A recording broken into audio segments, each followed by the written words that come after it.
Bismillahirrahmanirrahim. Assalamualaikum warahmatullahi wabarakatuh. Saudara-saudariku, terhubung kembali lewat kajian kita di subuh kali ini, melanjutkan pembahasan persiapan Ramadan, kurikulum Ramadan Nabi Sallallahu Alaihi Wasallam. Semoga pertemuan ini sebelumnya dan boleh jadi yang akan datang diridhai oleh Allah Subhanahu wa Ta'ala. Kita bermohon pada Allah Subhanahu wa Ta'ala, semoga hamba-hamba Allah yang berkehidupan sampai detik ini, dimanapun ia berada namun belum beriman, diberi kekuatan untuk beriman, kemampuan untuk bersyahadat sebelum wafat dan kembali pada Allah Subhanahu wa Ta'ala. Pun demikian, semoga para pelaku maksiat diberikan kekuatan, kemampuan untuk bertobat dan memperbaiki sisa kehidupan sehingga lebih baik dibandingkan dengan hari-hari sebelumnya yang telah dilalui. Dalam rangka itu kita mencoba untuk memperbaiki diri, khususnya persiapan memasuki bulan Ramadan yang dijanjikan oleh Allah Subhanahu wa Ta'ala dalam Al-Quran, pun dijelaskan oleh Nabi Sallallahu Alaihi Wasallam dalam rangkaian hadis-hadis beliau, penuh dengan keutamaan, penuh dengan ampunan, penuh dengan rahmat, dan penuh dengan segala keistimewaan yang tentunya itu membutuhkan persiapan-persiapan paripurna bagi kita insan beriman sebelum memasuki hari-hari, masa-masa yang sangat istimewa itu.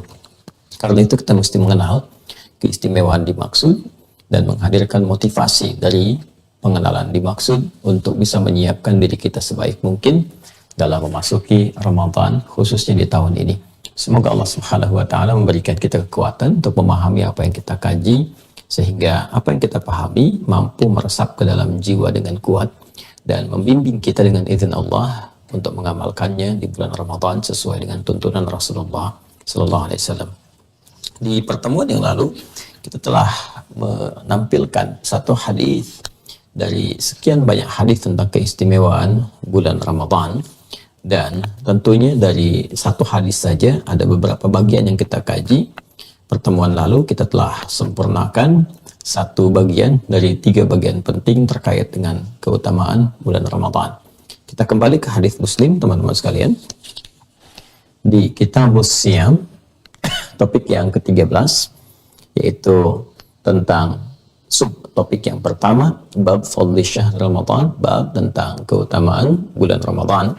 Dan kita telah uraikan 3 dari hadis yang terhubung kepada sahabat Abu Hurairah radhiyallahu taala anhu, 3 jalur periwayatan yang menunjuk kepada satu makna yang serupa dan satu dengan yang lainnya saling menafsirkan dan saling menyempurnakan dan menambah wawasan kita seperti yang telah kita uraikan di pertemuan yang lalu. Kita bacakan untuk mengingatkan.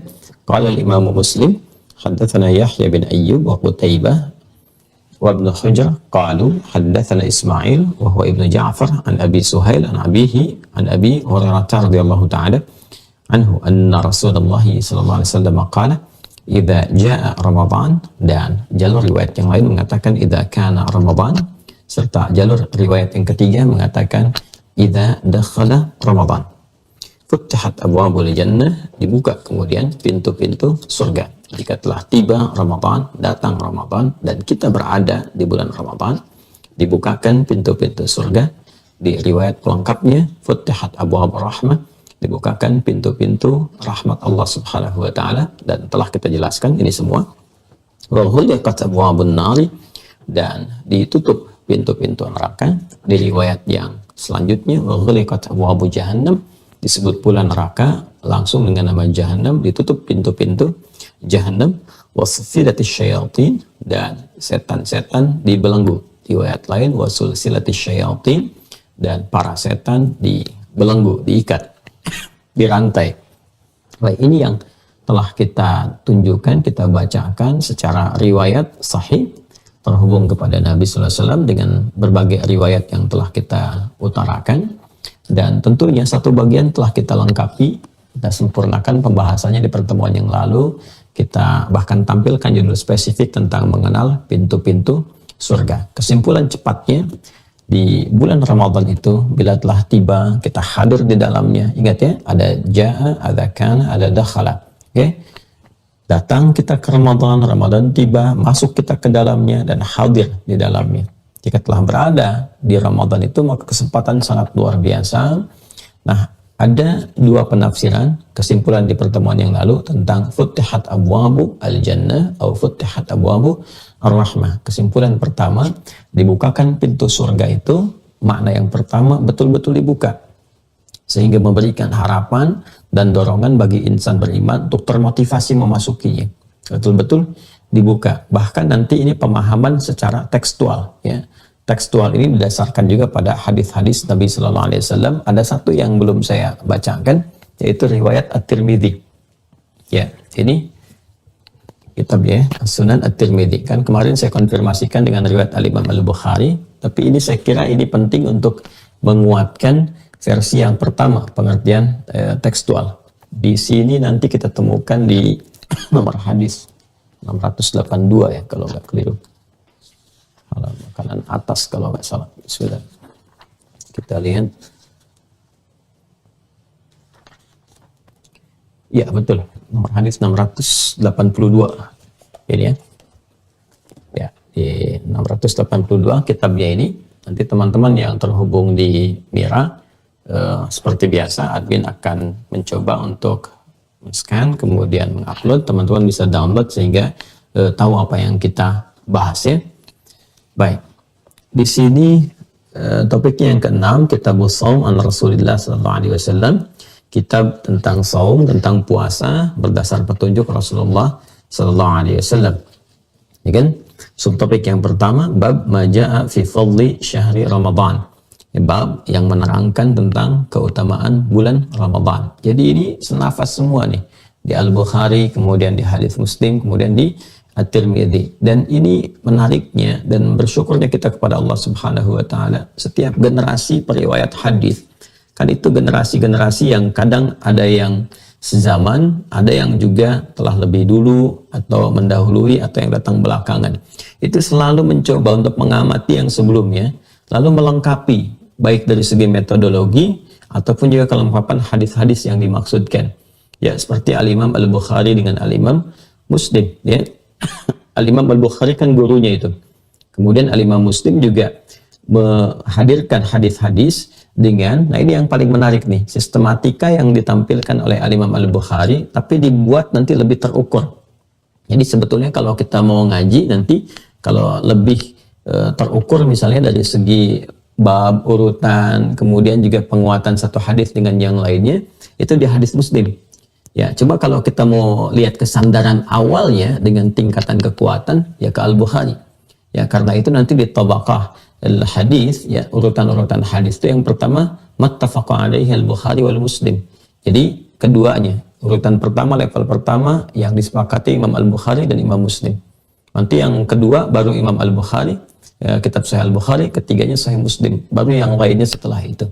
Nah, ini urutan-urutannya, ya teman-teman sekalian, dan dua-duanya sahih. Dua-duanya sahih. Jadi Al-Imam Muslim ini belajar banyak dari Al-Imam Al-Bukhari, lalu membuat urutan-urutan lebih sistematis, karena zaman setelahnya kan itu berbeda setiap generasi pendekatannya. Sama kayak kita sekarang, kita baca buku tempo dulu, dengan baca buku sekarang kan kita melihat sistematikanya berbeda ya. Dari segi misalnya ejaannya, transliterasinya, itu dalam bahasa Latin. Menariknya dalam bahasa Arab, inilah salah satu hikmahnya. Di bahasa Arab itu kan nggak ada ejaan yang disempurnakan. Kalau kita lihat sekarang, kalau kita menggunakan bahasa Arab fasih ya, yang disepakati semuanya, bukan dialek. Bahasa dialek itu seperti kita sekarang di sini ada bahasa daerah misalnya kan, taruhlah ada bahasa Sunda, bahasa Jawa, ya kan, bahasa di Sumatera dan seterusnya, itu dialek namanya. Bahasa persatuannya bahasa Indonesia. Ya, di Arab itu bahasa persatuannya bahasa Fusha, bahasa fasih. Itu yang bahasa di zaman Nabi Sallallahu Alaihi Wasallam, itu bahasa fasih. Nanti setiap daerahnya punya bahasa dialek. Contoh begini, kalau saya katakan apa kabar, itu bahasa fasihnya kaifa haluk, kaifa haluk. Ya, kalau orang Mesir bilang bahasa daerahnya, bahasa dialeknya zayyak hal. Ya, bahasa Syrianya shlunak. Ya, bahasa Libya misalnya orang Libya bilang sinjo. Nah, itu bahasa daerah. Ya, bahasa dialeknya, tapi bahasa fasihnya kaifa haluk. Nah, yang fasih ini menariknya nih, ini hikmahnya kenapa juga Al-Quran diturunkan dengan menggunakan bahasa Arab. Di surat Yusuf itu pembukanya supaya kita cerdas, la'allakum ta'qilun. Ya, ternyata kecerdasan kita itu dibantu ya dengan abadinya sistematika gramatikal bahasanya yang terjaga sampai kapanpun gitu. Jadi dari dulu tuh sampai sekarang itu tergramasikan, gramatikalnya terjaga ya dengan satu kaidah-kaidah yang kokoh yang tidak mengalami perubahan. Bahkan kaidah itu pun keluarnya, dirumuskannya dari kefasihan bahasanya. Ya, berbeda dengan bahasa lain yang dibuat gramatikalnya, ada gramatikalnya baru muncul kemudian dasar-dasar kebahasaannya. Ya, subjek, predikat, objek belajar dari sini keluar ya, kemudian dibahasakan dan seterusnya. Nah, bahasa Arab itu menariknya begini. Bahasa Arab menariknya dari kefasihannya, ya, kemudian mengacu kepada Al-Quran, hadis-hadis Nabi Muhammad SAW, syair-syair juga sebelumnya, itu mengacu dari situ semua, keluar gramatikal dan terjaga itu, ya, sampai dengan sekarang, sampai dengan kapanpun, dan nggak mengalami perubahan. Nah, karena itu Al-Quran kan nggak pernah didengar, ya, dan nggak pernah terjadi ada ejaan Al-Quran yang disempurnakan sampai sekarang. Dari dulu alif lam mim, ya, sampai sekarang alif lam mim. Dari dulu alam sampai sekarang alam. Ya, sekarang kalau kita lihat di Latin misalnya, ataupun dibawa ke terjemahannya di bahasa Indonesia, tulisan dulu misalnya, setelah tahun 60-an atau bahkan 70-an, ulama itu sekarang beda, ya, dengan u baru. Ulama kan oe, ulama, kan oe kan. Nah, sekarang u baru jadi u begini, ya kan?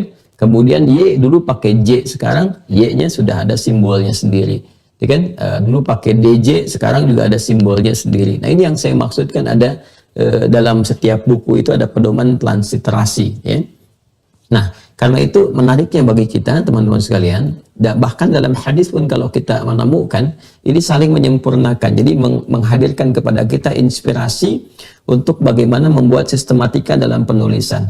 Ini nanti diamati, ini diriset, ya, termasuk oleh para orientalis, jangan salah.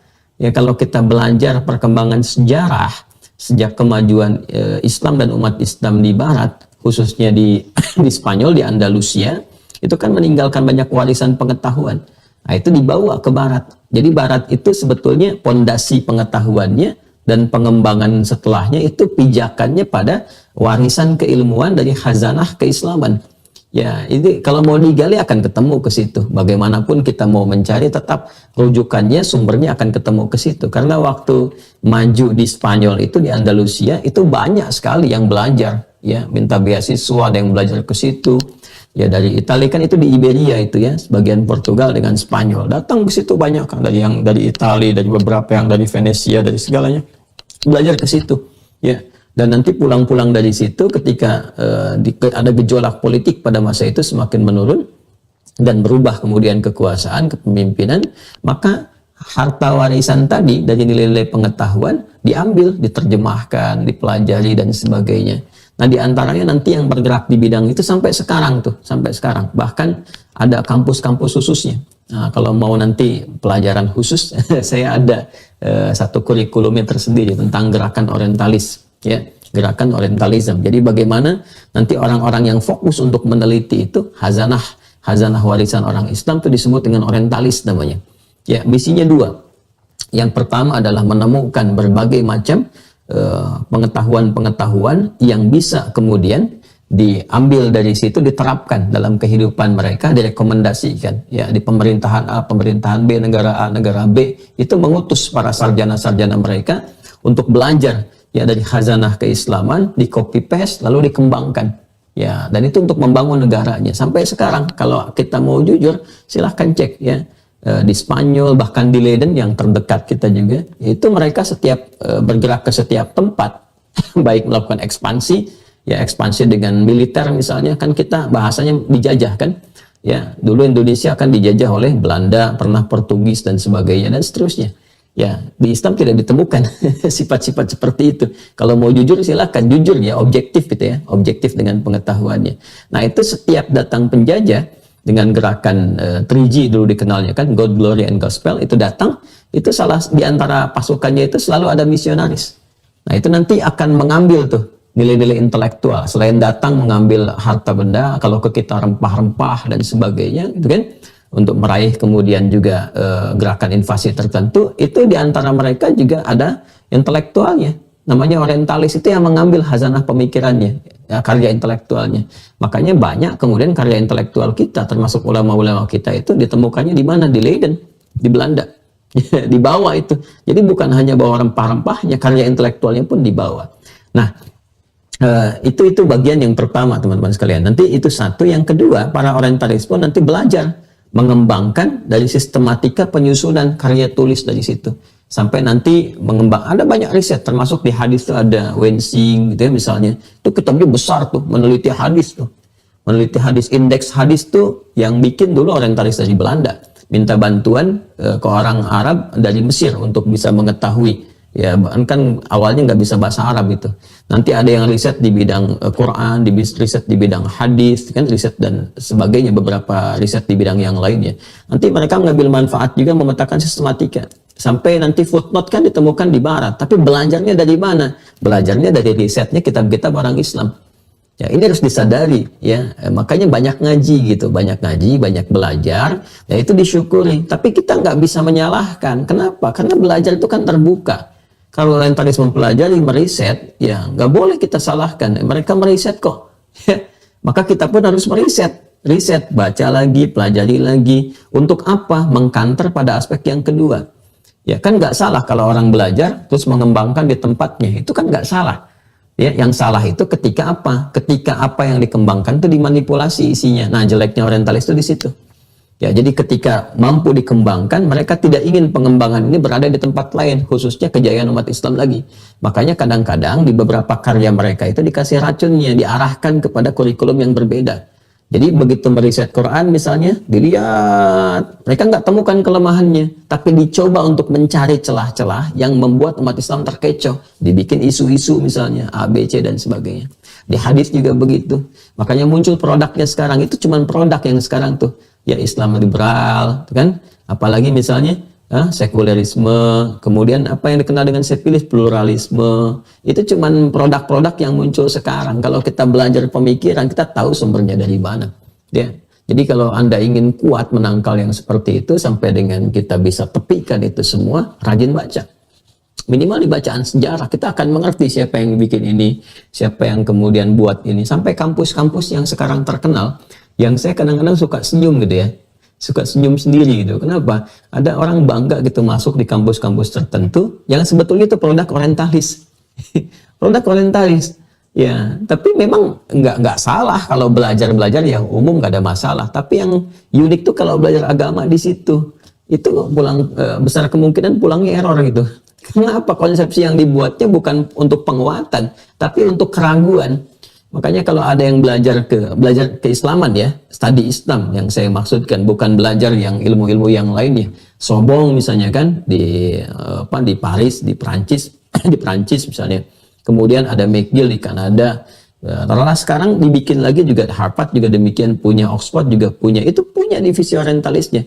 Kajian ketimuran ya, timur yang dimaksud itu Islam. Ya, jadi ada kajian-kajian spesifik dan Anda jangan salah. Itu di barat itu kalau sudah spesifik satu bidang didalami betul, didalami. Jadi kalau hadis itu didalami hadis, sejarah didalami sejarah, fokus betul. Ya jangankan itu terkait dengan kita saja, misalnya di Indonesia itu ada ahli-ahlinya.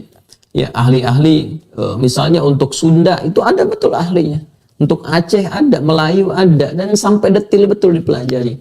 Ada yang nanti objektif netral untuk pengetahuan, ada yang memang disponsori untuk misi. Ya, misinya apa ya? Salah satunya mencari kelemahan untuk riset itu bagaimana karakteristik masyarakatnya. Kalau secara politik, geopolitiknya nanti ya, karena tahu culture-nya begini, maka cara masuk nanti kalau ingin menguasai itu di bidang militer masuknya begini. Kalau ingin masuk di bidang ekonomi begini. Itu yang dilakukan Stockholm-nya.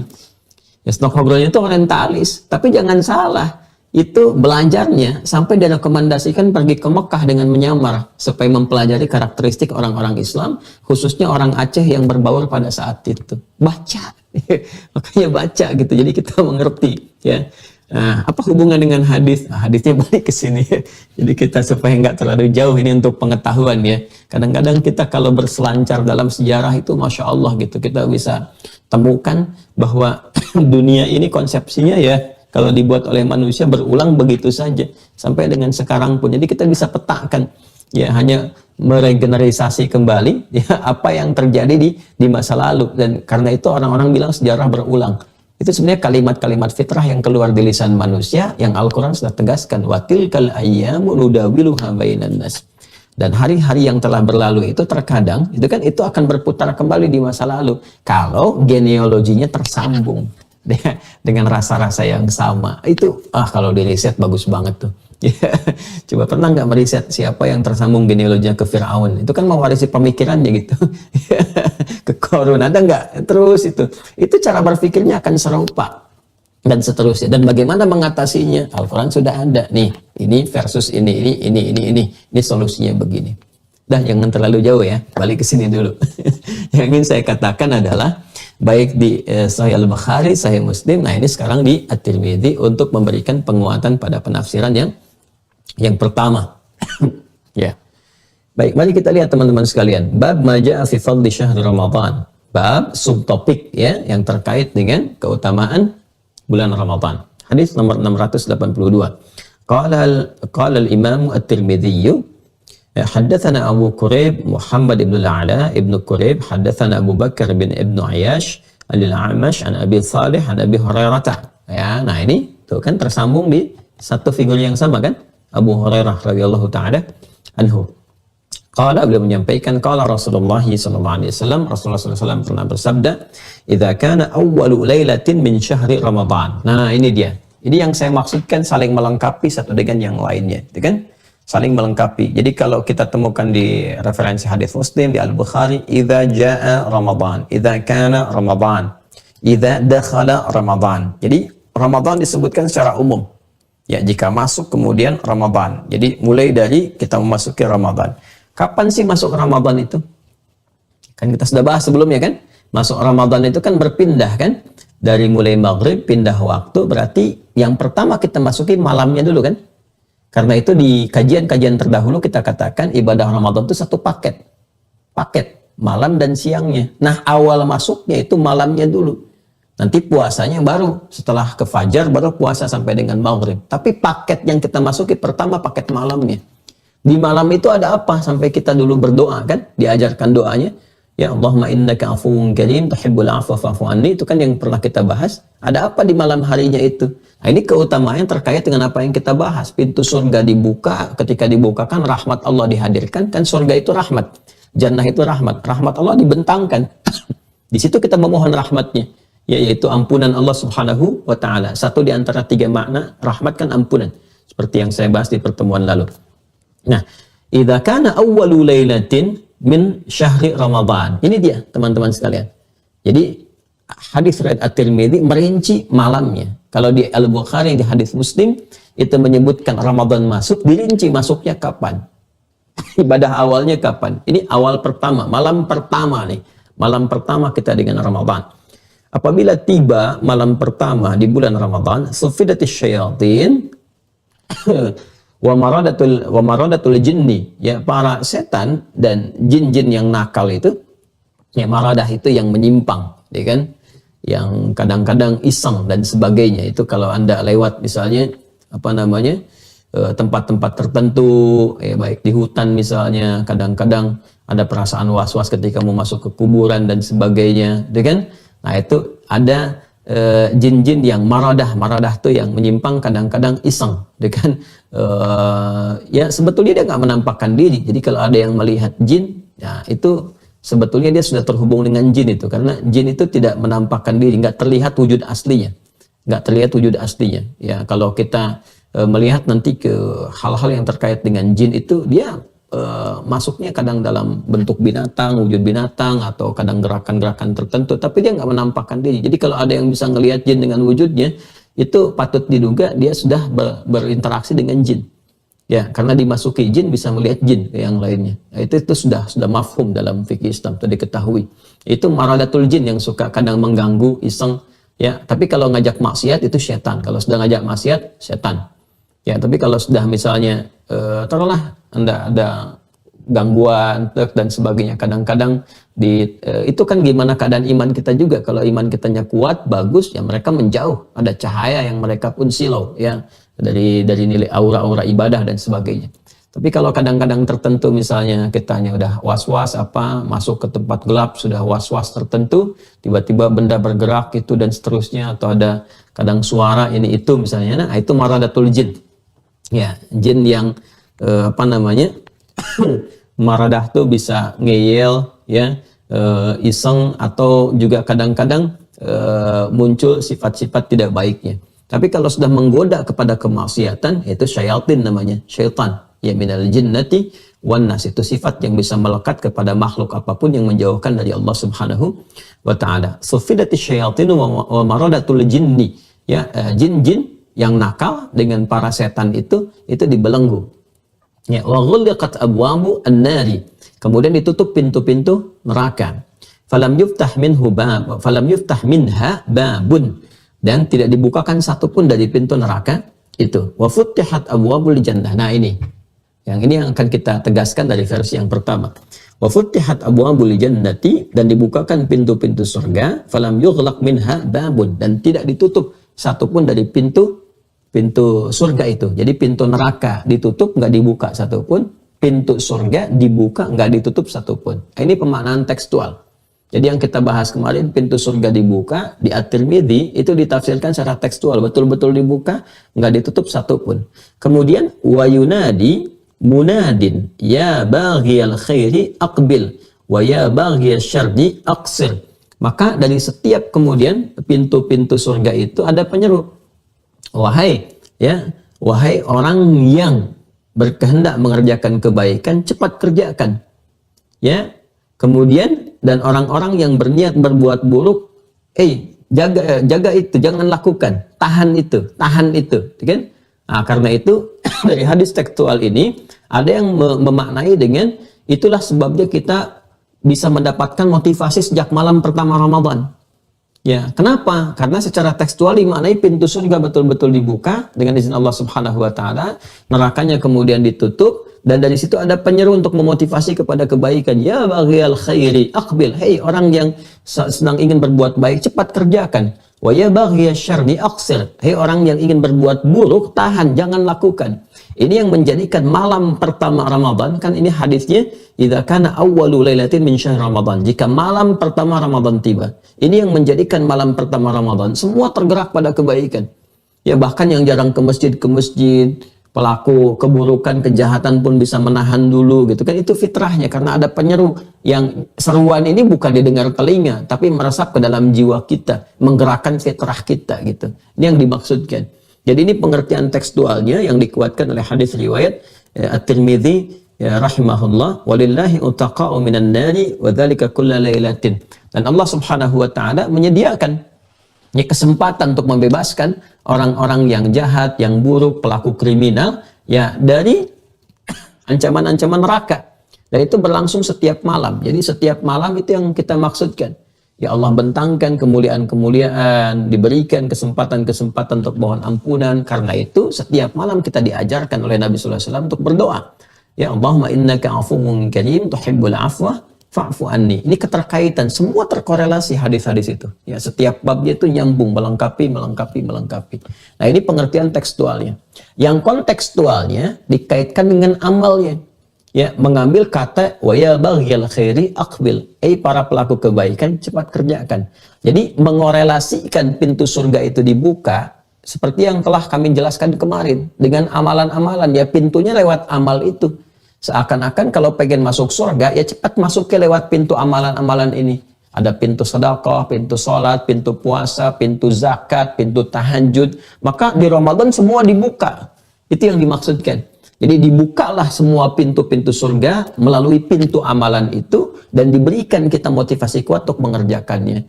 Jadi maksudnya apa? Kalau kita gabungkan semua hadisnya, mumpung masih dibuka di fitrah kita itu kekuatan dan motivasi untuk beramal, cepat kumpulkan amalan itu sebelum tiba Ramadan, catat. Ini yang kemarin kita lakukan, ada amal apa saja amalan intinya. Nanti di Ramadan, begitu fitrahnya dibuka, cepat kerjakan. Karena nggak mudah menemukan keadaan fitrah terbuka itu. Ya, karena itu dimulai dari sejak malam pertama Ramadan. Kalau nggak dimanfaatkan malam pertamanya, kesananya itu pasti akan menurun. Nggak percaya silahkan. Jadi kalau kesempatan yang awal pertama Ramadan, malam pertama kita manfaatkan betul, dan kita sudah punya agendanya, kurikulumnya, dengan berdoa dari awal Ramadan, masuk berdoa juga, minta dikuatkan jiwa kita. Itu kan yang kita mulai, Allahumma ahillahu alaina bil yumni wal iman, ya kan? Wassalamati wal islam rabbi wa rabbuka Allah. Kita minta betul, nanti Allah akan jaga. Dan ada konsistensi dari awal sampai akhir Ramadan. Ya, dan konsistensi itu bisa dilakukan kalau perencanaannya ada. Jadi ada acuan. Ya, kalau nggak ada acuan nanti bingung. Ketika bingung, nah masuklah lagi kemudian was-was yang lainnya. Ya, persiapan-persiapan yang kemudian terarah pada jalur yang berbeda. Ini yang dimaksudkan. Jadi maksud pertama pintu surga betul-betul dibuka. Yang kedua, itu terapannya secara maknawi. Secara kontekstualnya, dibukanya pintu surga itu hanya bisa dimasuki lewat amal soleh. Maka ditafsirkanlah pada pemaknaan yang kedua itu, yang dimaksud dibukakan dorongan kita untuk beramal soleh sebaik-baiknya, fitrah kita diseru untuk mengerjakan kebaikan dan ditahan dari keburukan. Dari sinilah harus dimanfaatkan supaya punya agenda amal soleh untuk dilakukan. Amal itu yang mengantarkan kita ke surga. Ya, dari pintu-pintu itu yang dimaksudkan dibuka. Sehingga ketika masuk benar-benar akan masuk surga, tasdidnya hilang. Seperti di Quran surah Az-Zumar yang kemarin, ayat 73 yang kita bacakan. Ya, wasiqal ladzina taqaw rabbahum ilal jannati zumara, ya, hatta idza ja'uha wa futihat, tasdidnya kan hilang. Wa futihat abwabuha, dibuka betul-betul. Jadi yang sebelumnya kita beramal, kadang berliku, kadang sulit, kadang butuh motivasi 2 kali lipat, syiddah, sekarang dibuka sebaik-baiknya. Wa futihat abwabuha. Ya. Jadi itu gambarannya yang kita lengkapi kemarin. Sekarang kita masuk bagian yang kedua, teman-teman sekalian. Kalau sudah paham, maksud saya begini, sebelum pindah yang kedua. Kalau sudah paham dengan ini, kan kesimpulannya begini. Kesimpulan yang bagian pertama itu futihat abwabul jannah aw abwabur rahmah. Ya, kesimpulannya ini yang pertama yang dibuka pintu-pintu surga, kan? Ya, kesimpulan yang pertamanya ini. Jadi kita turunkan di sini, dibukanya fitrah kebaikan sehingga terdorong atau termotivasi, kan, untuk beramal soleh.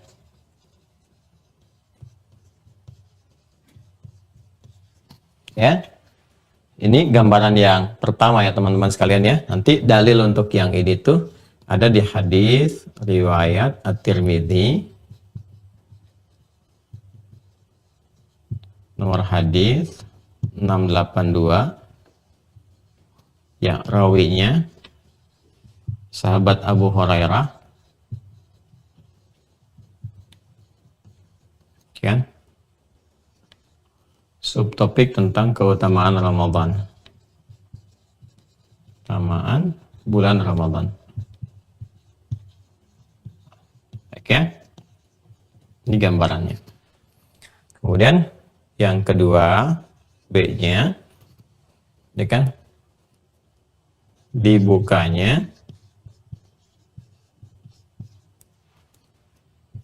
peluang yang besar untuk mendapat anugerah surga, ya kan? Melalui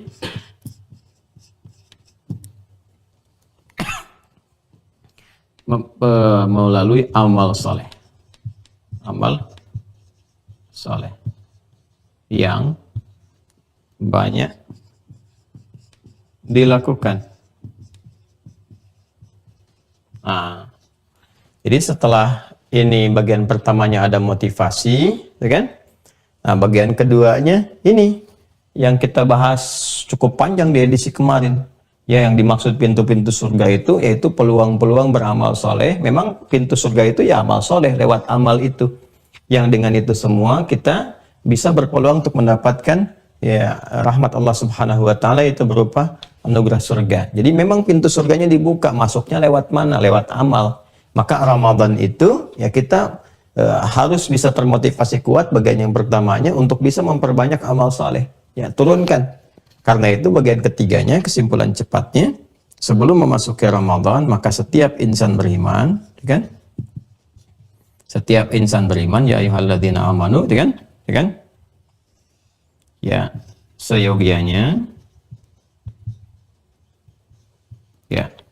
Kenapa seyogianya Ustadz nggak sebekasinya, misalkan nggak secikampeknya? Nggak, maksudnya seyogianya itu semestinya lah gitu ya, bukan Jogja. Ya, seyogianya menyiapkan, nah gini kan, agenda Ramadan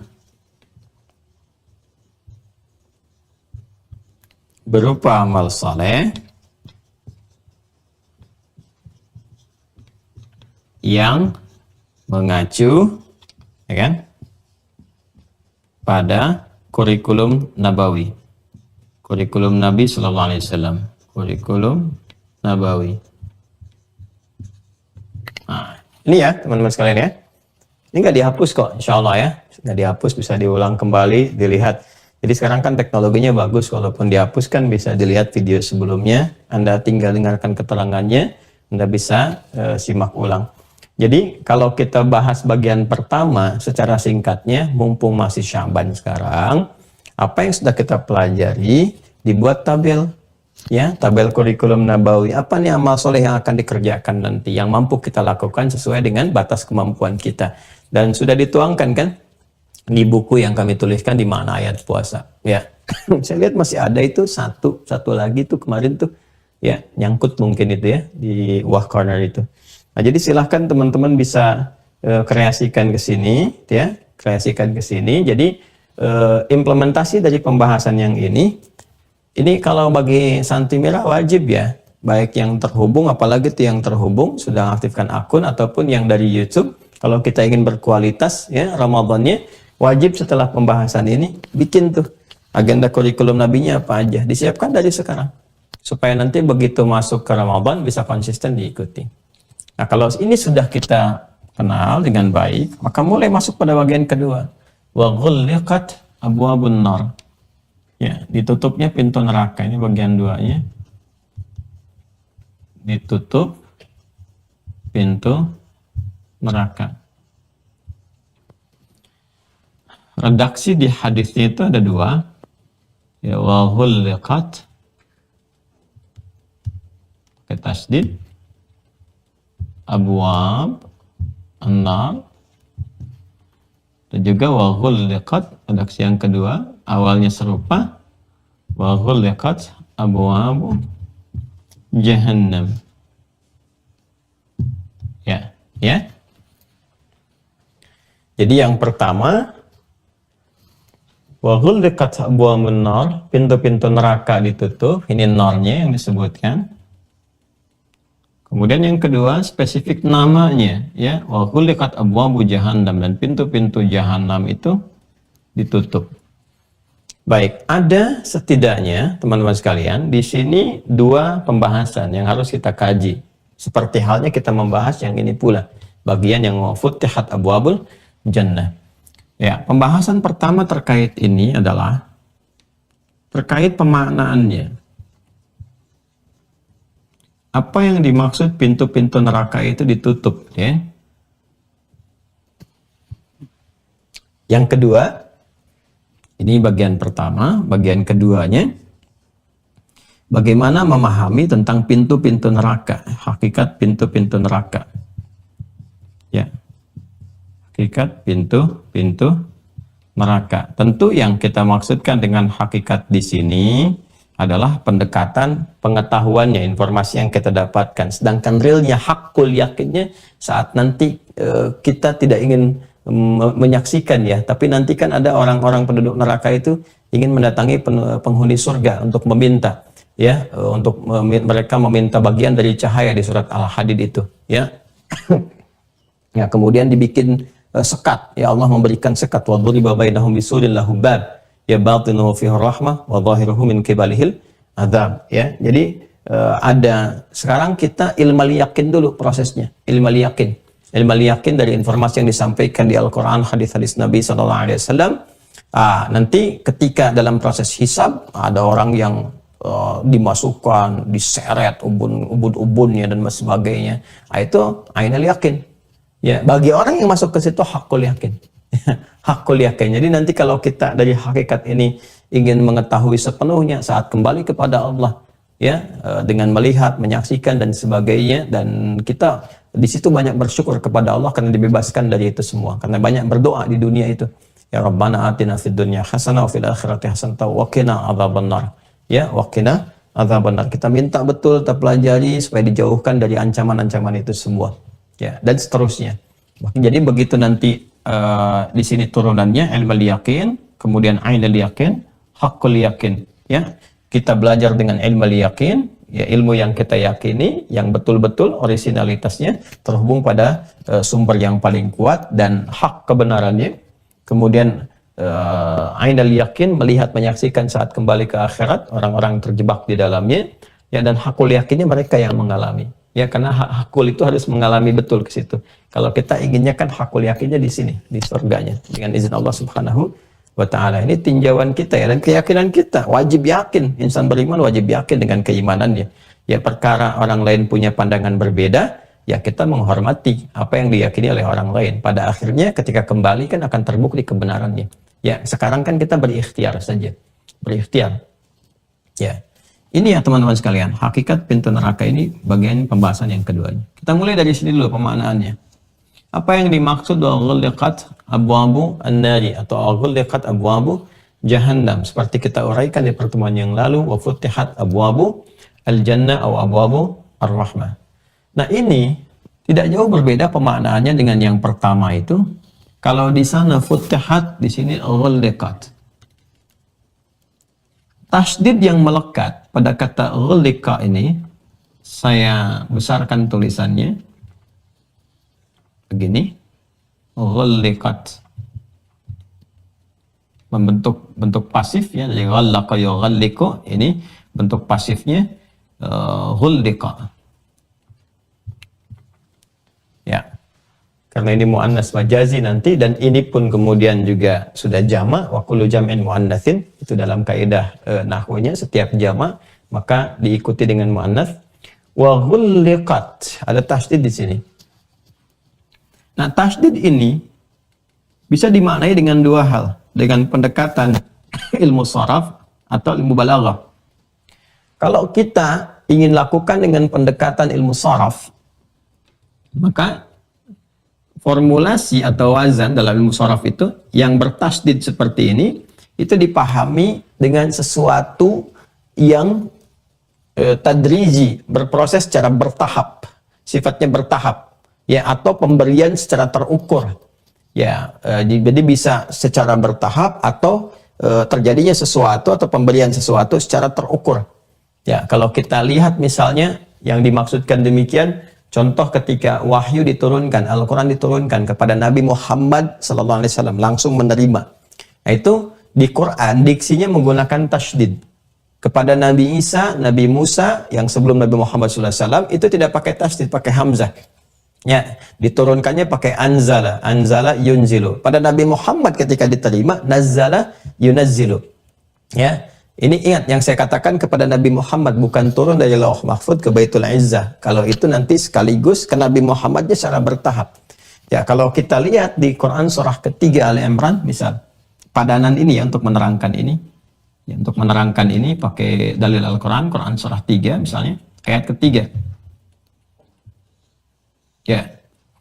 Nazzala alaikal kitabah, yang ke Nabi Muhammad, bil haqqa. Ya, pakai tasdid, nazzala alaikal kitab. Ya, kenapa menggunakan tasdid? Untuk memberikan kesan bahwa wahyu yang disampaikan pada Nabi Muhammad, ayat-ayat bimbingan dari Al-Quran itu disampaikan secara bertahap. Ya, sesuai dengan waktu dan peristiwa yang terjadi, dibimbing Nabi Muhammad SAW. Karena itu nanti ada asbabun nuzul, sebab-sebab turunnya ayat, gitu kan? Nah, ini ada sebab tertentu turun ayatnya, dibimbing ya sesuai dengan kebutuhan supaya mudah diterima dan langsung sesuai dengan keperluannya sehingga dirasakan kebenarannya. Ya kadang-kadang nggak ada sebab apa-apa, tapi diberikan bimbingan oleh Allah untuk mengatasi persoalan yang akan dihadapi kemudian. Persoalannya belum turun, tapi turun ayat untuk membimbing. Ini seperti ini seperti ini bimbingannya seperti ini. Ya, ini berdasar tujuan-tujuan tertentu. Dan berlangsung kan kurang lebih selama 23 tahun. Kurang lebih ya, selama 23 tahun. Karena diberikan secara bertahap itu, ya ada proses yang berlangsung. Nah, maka itu menggunakan tasydid. Nazzala 'alaikal kitaba bil haqqi musaddiqan lima baina yadayhi wa anzalat taurata wal injil. Berbeda dengan Taurat dan Injil, pakai anzala bukan nazzala. Ya, kenapa? Karena diberikannya langsung. Nabi Musa alaihissalam di Tur Sina, kan Bukit Sinai, dan menghadap Allah Subhanahu wa taala mendapatkan wahyu seketika langsung 10 perintah. 10-10-nya nggak bertahap. Diberikan kembali ke umat disampaikan.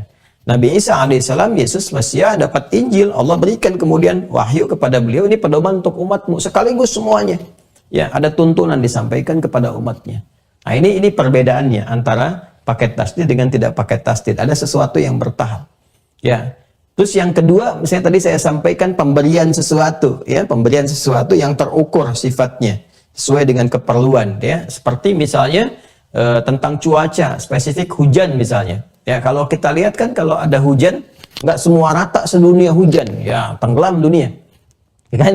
Tapi di sini ada yang hujan, sini ada yang tidak. Ini pun hujannya ini deras, ini gerimis. Yang ini ada anginnya, yang ini tidak. Ya kan? Nah, nanti untuk apa diberikan itu? Pertama keteraturan. Yang kedua ada hikmah, nanti kesesuaian dengan perilaku hamba, perilaku manusia yang ada di lingkungan itu. Ya, ini manusianya nih yang seperti ini misalnya kan, hujan muncul deras untuk menunjukkan bahwa ini loh, kamu bikin aliran airnya nggak tepat, kamu bikin bangunannya nggak sesuai, supaya dikoreksi. Ini kalau banjir berbahaya. Yang ini ada perbuatan nih, misalnya kan mohon maaf nih, saya jalan ke satu kota berapa waktu lalu, kota itu dulu indah, bukitnya bagus tuh kan. Nah, sekarang diambilin pasirnya tapi nggak diperbaiki lagi gitu, nggak ditutup kembali. Jadi gunung-gunung itu Allahu Akbar yang tadinya bagus, indah, hijau, memukau dan sebagainya, enaklah dipandangnya itu. Sekarang udah jelek dilihat gitu kan. Ya, ada yang sudah tinggal setengahnya, ada yang terbuka, ya itu alat-alat beratnya di situ aja. Saya juga heran ya. Dan yang paling mengherankan itu kan nyambung langsung ke jalan utama gitu, ke jalan provinsi langsung ada jalan utamanya. Itu kalau terbayang kalau hujannya besar dan sebagainya, itu yang kadang-kadang menyebabkan ya banjir, longsor, banjir bandang dan sebagainya. Itu karena hikmah tertentu tunjukkan. Ya, nanti ada yang gerimis, ada yang besar dan sebagainya. Nah, itu disesuaikan nanti dengan hikmah-hikmah tertentu dengan kehendak Allah, karena ada hal-hal yang ingin ditampakkan dan semuanya baik. Baik sifatnya untuk memberikan kenyamanan, ya, yang tadinya kering disuburkan kembali, ada kesegaran, kan, ada untuk membersihkan yang kotor-kotor langsung turun dibersihkan, ada untuk menunjukkan hikmah kepada kita. Nah, karena itulah kemudian pengaturan cuaca plus turunnya hujan di dalamnya itu menggunakan bentuk tasydid. Itu ada di Quran surah 31, Luqman ayat 34. Ya, contoh Quran surah 31 ayat 34. Innallaha indahu ilmus sa'ah wa yunazzilul ghaith. Yunazzil bukan yunzil. Wa yunazzilul ghaith, dan menurunkan, mengatur cuaca secara terukur, menurunkan hujan dengan tertib rapi sesuai dengan kebutuhan-kebutuhan tertentu. Nah, ini teman-teman sekalian, kita ngaji itu di bahasa Arab aja dengan tasydid aja maknanya bisa dalam.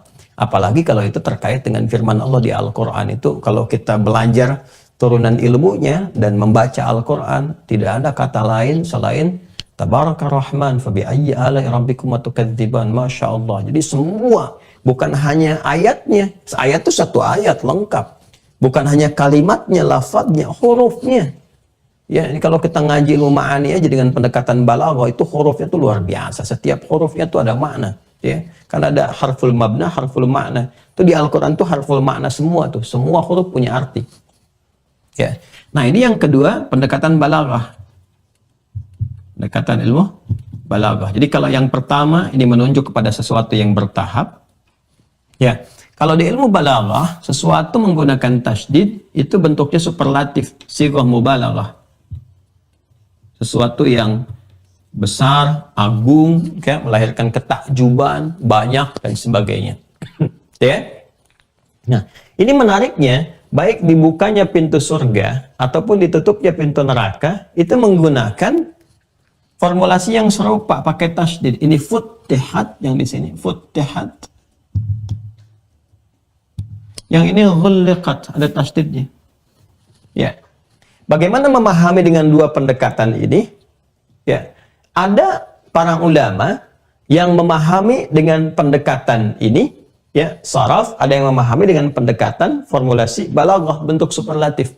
Kalau dalam pendekatan ilmu saraf bagaimana terapannya? Seperti yang di surga itu dibukakan pintunya, yang dikorelasikan pemaknaannya dengan amal saleh, ini dengan amalan. Ya. Artinya sejauh dia bersemangat menunaikan amal soleh itu dengan semangat terukur bebas. Nah, seperti itulah peluang pintu surga terbuka untuknya. Semakin lebar, semakin lebar, semakin lebar. Itu menggunakan tasydid menunjukkan bentuk tahapan. Jadi tahapan dia bisa membuka, memasuki surganya itu, yaitu kembali kepada amalnya. Kalau dia beramalnya bagus, peluang dapat rahmat Allahnya tinggi. Ya, jadi kembali ketika kalau di fisika kan F1 sama dengan F2 gitu kan. Kalau F1-nya itu benar, bagus, kuat, ya F2-nya hasilnya kan bagus juga gitu. Ya.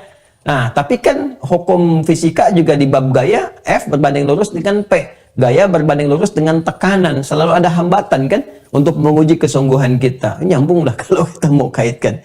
Jadi kalau kita kembali ke sini, dibukanya secara bertahap itu metafor, makna kiasan yang mengembalikan pada keadaan kita, bagaimana kita sungguh-sungguh dalam beramal, seperti itulah dibuka. Ini pemaknaan yang pertama.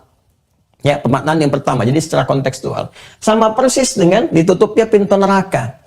Ya, pemaknaan nanti setelah kita bahas tentang babnya ini, setelah bahas tentang neraka, pintu-pintunya dan sebagainya, nanti kesimpulan besarnya lawan dari sini. Kalau ini amal salah, kalau di sana, kalau ini amal soleh, kalau di sini amal salah. Kalau di sini pintunya adalah taat, kalau di sini maksiat. Maksiat. Ya.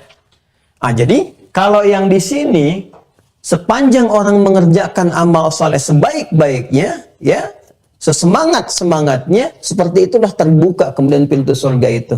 Kalau dia semakin kuat, semakin lebar terbuka. Ini yang dimaksudkan tahapan-tahapannya. Semakin banyak dikerjakan, semakin banyak peluang yang terbuka dari 8 pintu itu. Ya.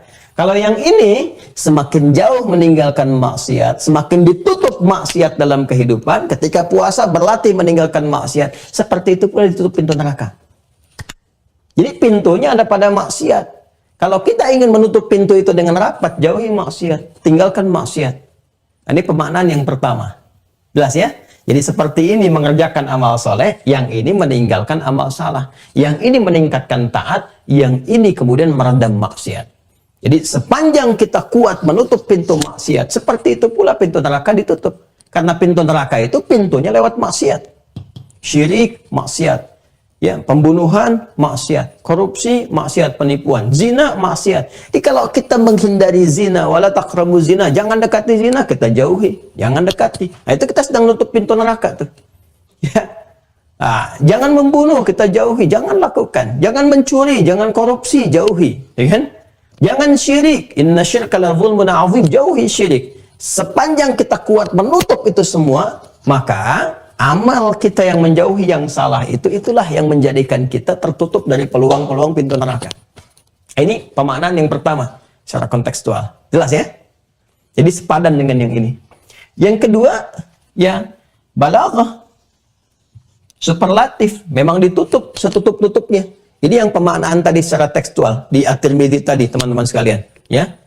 Jadi kalau kita kembali kepada hadis At-Tirmidzi dengan menggunakan pemaknaan tekstualnya, secara lafaz langsung, ya, ini memberikan kesan kepada kita yang memang ditutup. Karena ditutup itulah kemudian fitrah kita diseru supaya tidak berbuat maksiat. Ya baghiya syarri aqsir. Hei, yang tadinya ingin berbuat maksiat, tahan, jangan lakukan. Ya. Nah, nanti gambarannya pintu nerakanya ditutup. Ditutupnya pintu neraka betul-betul ditutup sehingga nanti ada penyeru, jangan dilakukan, tahan. Terus sejak pertama Ramadan, kan? Jangan dilakukan. Ya, jadi ketika pintu surga dibuka, secara fitrah terdorong kebaikan dan secara fitrah juga menahan keburukan, tahan. Nah, ini pemaknaan yang Yang kedua, dalam bentuk superlatif. Jadi untuk menunjukkan superlatif itu kan sesuatu yang agung, istimewa yang besar. Saking istimewanya Ramadan, saking agungnya bulan ini, Allah Subhanahu wa taala dengan kebesaran zatnya, dengan segala keagungannya, maka membuka pintu surga, dibukakan dengan keagungan Allah, ditutup pintu neraka, ditutup dengan keagungan Allah Subhanahu wa taala. Nah, keduanya ini bisa disatukan. Keduanya bisa disatukan, baik pemaknaan tekstual ataupun kontekstual. Jadi kalau kita satukan seperti memaknai yang ini, kesimpulannya nanti Allah Subhanahu wa taala benar-benar menutup pintu neraka, dan jalan untuk menutupnya, ikhtiarnya diberikan kepada kita dengan cara meninggalkan maksiat. Itu kesimpulan cepatnya. Jelas ya? Nah, tapi ketika menggunakan tasydid, ini menunjukkan bahwa prosesnya ini tidak mudah. Mesti ada ikhtiar, mesti ada perjuangan dari kita. Ya, karena itu masuk surga itu diikat dengan perjuangan. Ya, diikat dengan apa? Perjuangan. Ya, ini ada di Quran surah ke-3 Al-Imran ayat 142. Ya. Am hasibtum an tadkhulul jannata? Ya, coba lihat Quran surah ke-3 Al-Imran ayat 142, paling kiri sebelah atas di mushaf. Ya, am hasibtum an tadkhulul jannata walamma ya'lamillahu alladhina jahadu minkum wa ya'lamas sabirin. Ya, apakah kalian juga begitu mudah masuk ke surga itu, ingin mudah ke surga, sementara belum nampak dari kalian kesungguhan perjuangannya. Jahadu itu kan turunannya dari kata al-juhdu. Kalau diturunkan jahadu, ya jahada yujahidu kan? Jahadu, ini ada waw dan ada alif sini. Ini akar mula katanya itu dari kata al-juhdu. Kesungguhan, keseriusan. Nanti dari sini ada 3, hybridnya ada 3 pecahannya. Jadi ijtihada, kesungguhan dalam merencanakan. Ini rumus sukses ya. Kayak saya kalau ngajar di perusahaan-perusahaan itu, di manajemen sukses, saya suka mengeluarkan kurikulum Quran. Ada beberapa perusahaan yang kita train juga, ya kita diundang sebagai trainer, tapi menarik tuh dengan pendekatan spiritual. Jadi dari sudut pandang spiritual apa? Yang perusahaan modern itu kan begitu. Sudut pandang intelektualnya bagaimana, sesuai dengan spesialisasinya. Misalnya kalau di minyak, dari sudut pandang perminyakan, manajemennya bagaimana, itu kan intelektualnya. Ya, tapi kan dalam bekerja itu ada 2 hal lagi yang mempengaruhi. Sudut pandang emosional dengan spiritual. Ya memang pintar, tapi emosionalnya nggak bagus. Ya sedikit-sedikit marah, sedikit-sedikit nggak puas, gini ya nggak bagus juga pekerjaannya. Apalagi dengan keadaan spiritualnya juga yang tidak stabil misalnya. Nah ini kita bisa masuk dengan pendekatan ini. Dan dahsyatnya di Al-Quran itu bangunan spiritual, ya itu menggerakkan dan menguatkan sisi emosional yang mensupport kepada sisi intelektual. Dan nyambung juga. Ya, nyambung juga. Nah, ini diantaranya nih, turunannya teman-teman sekalian. Jadi ini turunan dari sini hybridnya ada ijtihada. Kemudian karakteristiknya, sifatnya disebut ijtihad. Kemudian ada jihad. Ada mujahadah. Nah, ini turunannya. Ijtihad, juhdu itu kesungguhan, keseriusan. Ijtihad, kesungguhan dalam merencanakan. Harus punya rencana, punya planning. Jadi kalau Anda ingin sukses, apalagi ini mendapatkan surga, ya harus punya rencananya, planningnya apa. Nah latihannya nanti ada di Ramadan. Makanya dari sekarang rencanakan, rencana amalnya apa. Terus koreksi diri, ya introspeksi. Kan ada waktu muhasabah. Ya wahtisaban, man shoma Ramadhana imanan wahtisaban. Ihtisab itu ada unsur kesungguhan, keseriusan, keikhlasan, dan koreksi diri. Sifat korektif di situ karena ada unsur muhasabahnya. Ya, makanya ketika kita mau masuk Ramadan, di sisi surganya amal solehnya, rencanakan amal apa yang akan dikerjakan. Di sisi ditutupnya pintu neraka, ini koreksi diri, maksiat apa yang sering dilakukan. Kan kita yang tahu kebiasaan diri kita sendiri. Dari pikiran sampai ke telinga, sering dengar apa, mata sering lihat apa, tontonan apa yang dilihat, apakah menjadi tuntunan, ya, atau yang mengarahkan kepada sisi nestapa dalam kehidupan. Hati-hati, lisan suka bicara apa. Nah ini kalau keluar maksiat, koreksi ini. Maka kesungguhan untuk merencanakannya kalau dibawa ke sini adalah korektif, sisi korektif di sini. Ya, introspeksi. Jadi, apa yang dibawa ke sini dari sisi ijtihadnya, koreksi diri seperti yang dilakukan saat haji. Ya, kan wukuf di Arafah itu kan wukuf di situ kontemplasi, merenungkan, mengenal diri. Sampai kekurangannya pun kita kenali. Apa kekurangan diri kita itu? Ya, makanya ketika dibawa kemudian ke setelah itu ke Muzdalifah sambil berzikir kan? Ya kan ayatnya demikian di Al-Baqarah di ayat ke-198 dan seterusnya. Ya, fa idza afadtum min arafatin fadhkurullaha. Ya, jadi kalau kalian sudah selesai di Arafat itu, kalian berzikir indal Masy'aril Haram, menuju ke Masy'aril Haram yaitu ke Muzdalifah. Ya, datang kemudian ya kalau kita urutkan kan dari ayat umrah haji itu ya dari ayat 196 sampai ke 203. Ya watimul haji wal umrata lillah terus sampai 198 199 sampai dengan ayat 203-nya. Itu rangkaian semua. Jadi dari Arafah kemudian ke Masy'aril Haram ke Muzdalifah diminta zikir untuk mengingat kekurangannya apa. Makanya dari situ kita membawa batu kan ke Jamarat itu. Itu kan gambaran. Ya, gambaran. Jadi simbolisasi dari bagaimana kita bersungguh-sungguh untuk melontar sifat-sifat buruk kita dari pengaruh setan, ya kan? Akabahnya itu dari dalam diri kita sendiri, pengaruh lingkungan yang terdekat, wusta, kemudian yang terjauh ula. Seperti yang pernah kita ajarkan dulu. Nah ini yang direncanakan supaya pintu ini tertutup, ghaliqat. Mesti ada kesungguhan merencanakan untuk evaluasi diri. Lalu berjihad. Jihad dengan menahan itu. Jihad itu perjuangan fisikal, fisik. Jadi kalau ada tayangan yang tak bagus saat Ramadan, jangan dilihat tuh perjuangan mata, jihad mata di situ.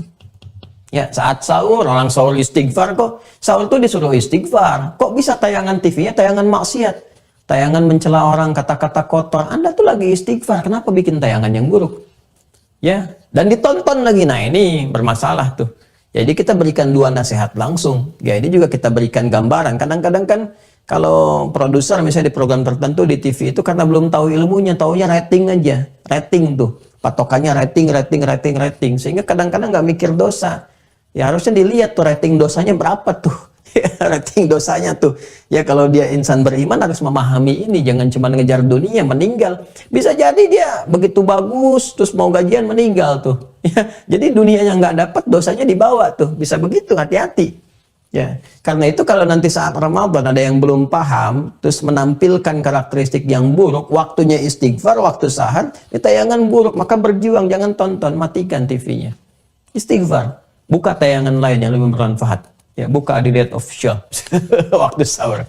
Ya, ada tayangan-tayangan supaya nyuruh istighfar, nyuruh dekat dengan Allah, dan itu yang dicari. Nah, itu jihadnya. Ya, jihad lisan, jangan bicara yang kotor-kotor dan sebagainya. Lisan tahan. Nah, inilah menutup pintu neraka ini. Lalu mujahadah, perjuangan mengendalikan diri, mengendalikan emosi. Ini ada babnya sendiri, yang ini tazkiyatun nafas babnya. Ya, kadang-kadang kita udah pengen ke masjid, hati masih bergolak, gitu kan? Ada yang lain yang difikirkan, ada macam-macam. Nah, ini yang menjaga stabilitas. Jadi kalau kita udah punya rencana, dieksekusi dengan perjuangan fisik dan mampu mengendalikan emosi, wah, tinggal sabar menjalani. Wa ya'lamus sabirin. Sabar jalani, insya Allah diberikan oleh Allah petunjuk untuk memudahkan mengatasi berbagai persoalan. Nah, ini teman-teman sekalian. Nah, jadi gambaran ini ketika di sini digambarkan dengan tasydid, memberikan kesan harus ada motivasi 2 kali lipat untuk menyiapkan diri kita, ukur diri kita. Ini pendekatan yang kedua ya. Ukur diri kita, introspeksi. Kenali betul ma'rifatul insan, kenali diri kita nih, apa yang salah, apa kebiasaan yang kurang baik. Betulkan. Ramadan momennya. Karena secara fitrah tertahan peluang-peluang buruk, ditutup pintu neraka, artinya tertahan peluang-peluang buruk, tapi ikhtiarnya nanti kembali kepada kita. Allah berikan hukum ikhtiar, ini hukumnya untuk kamu, lakukan. Ya, aku sudah tutup nih pintunya, peluangnya ditutup, tapi ikhtiarnya kamu menutupnya dengan begini, jauhi maksiat, renungkan ini. Allah kasih hukumnya. Dengan keadilan Allah, kan harus adil Allah. Ya. Nah, nanti dibuka oleh Allah peluang untuk memaafkan, membebaskan dari kungkungan neraka, dari ancaman neraka. Kadang orang terlihat kan, oh, buruknya buruk banget nih, kayaknya udah jadi ahli neraka. Hukuman manusia, pandangan manusia, ya kan, persepsi manusia, tapi belum tentu. Allah membuka dengan keadilan, hukumnya berlaku sepanjang nyawa belum sampai kerongkongan, masih ada peluang tobat untuk balik. Ya, siapa tahu tiba-tiba dia tobat, nangis, sujud, husnul khatimah, meninggal misalnya pada saat dia bertobat. Ya kan, itu bisa saja terjadi. Rahmatullah begitu luas, jangan dibatasi dengan persepsi manusia. Nah, itu quotes hari ini. Rahmat Allah begitu luas, jangan dibatasi dengan persepsi manusia. Ya, bikin status ya. ini ya gambarannya teman-teman sekalian. Nah, ini kita baru ke sini nih. Nah, sekarang baik dari pemahaman tekstual ataupun kontekstual yang Semuanya mengacu pada kesimpulan yang serupa. Pintu neraka itu ditutup, ya, dan Allah Subhanahu wa taala memberikan ikhtiar kepada manusia untuk mengoreksi dirinya sehingga menutup peluang-peluang pintu neraka dimasuki, ya, lewat sifat korektifnya untuk menjauhi perbuatan maksiat dan menahan dari berbagai perbuatan yang salah. Kembali kepada redaksi tadi, ya baghi syarri aqsir. Nah, kemudian kita kenali apa sih pintu-pintunya itu? Ya kan? Pintu-pintunya itu bagaimana gitu? Sebetulnya rumus cepatnya mudah, teman-teman sekalian. Ya, mudah. Kalau kita ngambil, ini rumus cepat ya, rumus cepat di dalam Al-Quran nih, untuk memahami segala hal dengan cepat. Jadi konsepsi dasarnya, setelah itu tinggal detailnya. Jadi di Quran surah 51, Adz-Dzariyat, ayat 49. Itu diantara konsepsi dasar untuk memudahkan memahami sesuatu. Sudah, Quran surah 51, Adz-Dzariyat ayat 49. Di paling kiri, di mushaf standar agak ke bawah sedikit. Wa min kulli syai'in khalaqna zawjaini la'allakum tadhakkarun. Dan segala hal, kata Allah, dengan keagunganku, kami ciptakan segala hal itu berpasangan. Supaya kalian sadar, hanya aku, kata Allah, yang tidak punya pasangan. Nah, jadi di sini Allah ingin memberikan kesan tauhid yang pertama, seluruh sifat yang melekat pada Tuhan tidak boleh sama dengan makhluk. Khalik itu harus beda. Ya, totally different, 100% different, gitu kan? Dengan siapa? Dengan makhluk. Jadi nggak boleh sama. Kalau ada keserupaan, ya makhluk berpotensi jadi Tuhan. Kan logikanya begitu. Ya kan? Nah, jadi harus beda sama sekali. Jadi kalau manusia itu cenderung berpasangan, dan segala yang terkait dengan hukum-hukum berpasangan, misalnya dilahirkan, melahirkan, itu kan sintesa yang terkait dengan sifat-sifat keberpasangan. Jadi ada tesa, ada antitesa, tengahnya kan sintesa. Ya, ada aksi, ada reaksi, ada sebab, ada akibat, ada musabib, ada musabab, ada sebab. Itu kalau belajar ilmu mantik sedikit ya. Nah, jadi baik itu sifat berpasangan atau hukum-hukum turunan dari keberpasangan itu, melahirkan, dilahirkan, hubungan seksual dan sebagainya. Nah, Tuhan Allah Subhanahu wa taala yaitu harus dilepaskan dari semua sifat-sifat itu. Jadi kalau kita katakan Tuhan mesti berbeda betul dengan makhluk, nggak boleh sama. Nah, jadi kalau makhluknya berpasangan, Allah nggak boleh berpasangan, Tuhan nggak boleh berpasangan. Ya, atau sebab-sebab yang dilahirkan dari hukum keberpasangan, melahirkan, dilahirkan. Ya, lam yalid walam yulad. Jadi mesti betul-betul ahad. Lam yalid walam yulad. Jadi nggak boleh ada Tuhan berpasangan, atau dilahirkan dari hasil keberpasangan, atau dari hasil kelahiran, atau melahirkan. Itu nggak boleh. Ya, kenapa? Karena sifat dilahirkan itu sifat manusia. Melahirkan itu manusia, maka Tuhan gak boleh sama. Jadi kalau Tuhan dari produk kelahiran, berarti ada peluang-peluang lain yang dilahirkan bisa dipertuhankan. Ya, dan itu nanti kontradiktif, ya, kontradiktif dengan sifat ketuhanan. Itu kita bahas di bab akidah. Yaitu dari tinjauan tauhid. Tinjauan aspek yang lain, di aspek keilmuan, mau ditarik kemudian kita dalam kehidupan, konteks kehidupan kita secara makhluk, ya, dan nanti dibawa ke aspek ilmiah, kita bisa terapkan juga hukum ini. Ya, dalam kehidupan kita bisa lihat ada laki-laki, ada perempuan, ada siang, ada malam, ada besar, ada kecil. Dipasangkan itu untuk memberikan kesan keagungan dan warna harmoni dalam berkehidupan, ya kan? Nah, tinjauan ilmiahnya ini jadi dasar untuk memahami sesuatu, dasar untuk memahami sesuatu. Kalau kita ingin lihat pendalaman pada sesuatu, salah satu trik cepatnya, bahkan ini disifati dalam kaidah-kaidah ilmiah, cari lawannya. Cari pasangannya. Kalau Anda ingin tahu sesuatu yang baik, cari sifat buruk. Nah, lawannya itu pasti baik. Ya, baik. Dusta itu jelek kan? Lawannya apa? Jujur. Nah, yang baik itu yang jujurnya. Apalagi, ya, sombong. Sombong itu kan jelek, kan? Ya, lawannya apa? Lawannya tawadhu, rendah hati. Yang baik itu yang tawadhunya. Jadi yang sombong dijauhi, ya kan? Yang tawadhu itu yang diambil, yang dilakukan dalam kehidupan. Sama persis, kalau kita ingin mengetahui, ya, ini nih, bagaimana bisa meningkatkan amal saleh supaya meningkat, maka lawannya harus ditekan supaya tidak muncul, ya kan? Jadi kalau ini ada baik, lawan dari baik apa? Dengan mengetahui lawannya kita mengetahui hakikatnya. Dengan mengetahui lawan kita mengetahui hakikatnya. Ini baik. lawannya, versusnya, ya kan? Ini buruknya. Di sini ada khair, di sini ada syar, ya kan? Di sini ada kebaikan, ini ada keburukan. Di sini ada amal saleh, di sini ada amal salah. Di sini ada taat, di sini ada maksiat. Jelas ya? Nah, jadi kalau kita, teman-teman sekalian, versi yang di sini mengumpulkan kebaikan, meningkatkan amal saleh, meningkatkan taat, sebaliknya di sini tinggal cari lawannya saja. Untuk ditekan, untuk dihindari, untuk dijauhi. Ini taat, ini maksiat. Ini amal saleh, ini amal salah. Jadi tugas kita kalau di sini mengumpulkan yang soleh-soleh yang disebutkan oleh Al-Quran dan Hadis supaya dilakukan. Yang ini tugas kita mengeluarkan yang salah-salah, yang dipandang salah. Disebut maksiat. Oleh siapa? Oleh Allah dan Rasulnya dalam Al-Quran dan Hadis. Keluarkan segala jenis perbuatan, perilaku yang dipandang sebagai perbuatan yang salah, perilaku maksiat yang wajib untuk dijauhi, wajib untuk ditinggalkan. Maka itu yang kemudian menjadi pintu-pintu yang berpeluang terbuka untuk memasuki ancaman yang disebutkan, yaitu neraka. Jadi kalau di sini pintu surga dibuka dengan amal soleh, pintu neraka bisa terbuka dengan amal salah. Perhatikan kata-kata saya.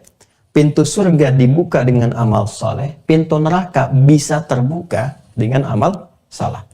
Yang ini amal soleh, yang ini amal salah. Yang ini taat, yang ini maksiat. Karena itulah kemudian di sini bentuknya perintah, if'al. Di sini bentuknya larangan, la taf'al. Ini yang baik diakumulasi menjadi ma'ruf, yang ini mungkar. Yang diperintahkan if'al, perintahnya disebut dengan amr, al-amru. La taf'al, ya, jangan lakukan, larangannya disebut dengan an-nahyu. Di sini kita mendengar satu ungkapan yang terambil sebetulnya dari ayat Al-Quran, al-amru bil ma'ruf wan nahyu anil munkar. Ini rumus cepat sebetulnya, pengen masuk surga dan terjauh dari neraka. Apa paling gampangnya? Amar ma'ruf nahi mungkar. Selesai. Kerjakan yang ma'ruf, yang taat, yang baik-baik, cegah dari yang mungkar, jauhi dari kita. Ya? Baik ya?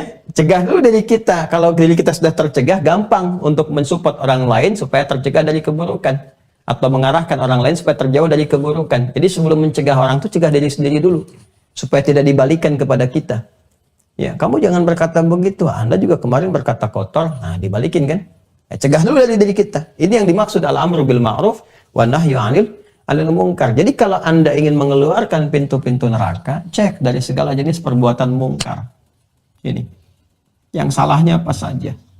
Turunan ini kemudian yang mengantarkan peluang terbukanya pintu neraka. Jadi dari sini. Ya. Baik. Kecaman-kecaman ini, nah ini kecaman nih. Kalau ini kan anjuran. Kerjakan, supportnya juga wah dengan nuansa-nuansa kebaikan, keindahan, pahala dan sebagainya. Ini ancaman kebalikan, ancaman-ancamannya. Makanya kalau kita ingin mendapati misalnya ya, gambaran-gambaran kemaksiatan, cek ayat-ayat yang bersifat larangan. Kemudian juga kecaman sifatnya. Dan langsung nanti kadang-kadang disebutkan kalau dia perbuatannya begitu dahsyat, ini langsung ke perbuatan. Dan kadang-kadang menariknya langsung disebutkan tuh. Ya, ancaman bentuk-bentuk nerakanya. Ancaman bentuk-bentuk nerakanya. Yuk kita lihat misalnya. Ya, cepat ya kita langsung praktekkan. Dari segi kecaman, wail. Jadi kalau Anda mendapati yang wail-wail, ya ini kan kecaman wail itu. Kecaman jadi kalau orang Arab menyebut wail itu kecaman besar. Ya, kecaman besar yang betul-betul bukan hanya menunjuk kepada ketidaksukaan, tapi mengecam dengan kuat yang berpotensi dari kecaman itu melahirkan sesuatu yang celaka. Ya, makanya sering diterjemahkan dengan celakalah ya. Wail. Jadi kalau ada kata-kata wail, itu setelahnya pasti maksiat yang harus dijauhi dan berpotensi memasukkan ke neraka. Ya, misal Tapi harus lengkap kalimatnya ya, jangan dipotong-potong karena nanti ada while dengan lafaz, ada while dengan konteks. Kalau dengan konteks kalimat mesti lengkap, gak boleh dipotong. Kalau dipotong salah nanti. Ya. Contoh yang kalimat ya while bersambung dengan kata langsung, wailul lil mutaffifin. Mutaffifin. Ya.